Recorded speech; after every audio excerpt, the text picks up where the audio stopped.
Assalamualaikum warahmatullahi wabarakatuh. Perkenalkan, nama saya Ayu Asari dari kelas TKJ 122. Saya di sini ingin menjelaskan materi tentang conditional sentence type 1. Conditional sentence type 1 that is possible and also very likely that the confidence will be fulfilled. Dalam conditional type 1 juga menjelaskan bahwa suatu hal dimungkinkan dan sangat mungkin suatu kondisi itu akan terpenuhi, atau kemungkinan besar suatu yang dapat diandaikan dapat terjadi. Nah, apa itu tujuan conditional sentence type 1?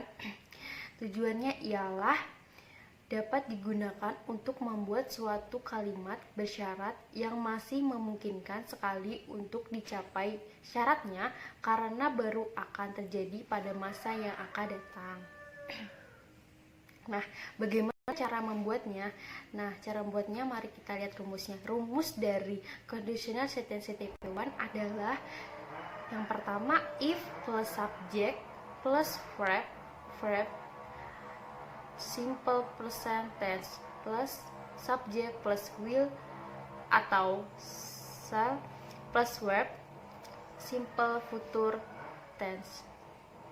Yang kedua, if plus subject plus be plus adjective plus subject plus will atau shall plus be dan plus adjective. Nah, saya akan menjawab soal tersebut. Untuk soal nomor 1, jawabannya B.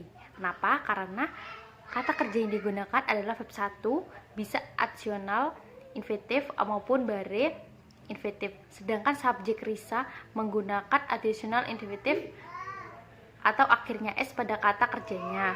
Yang kedua A. Kenapa? Karena kata kerja yang digunakan setelah kata will selalu menggunakan verb 1, bare infinitive, tanpa tambahan S atau ES.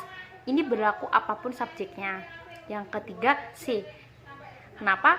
Karena ingat, setelah if harus menggunakan simple present dan subjek yang menggunakan bare infinitive jadi menggunakan do.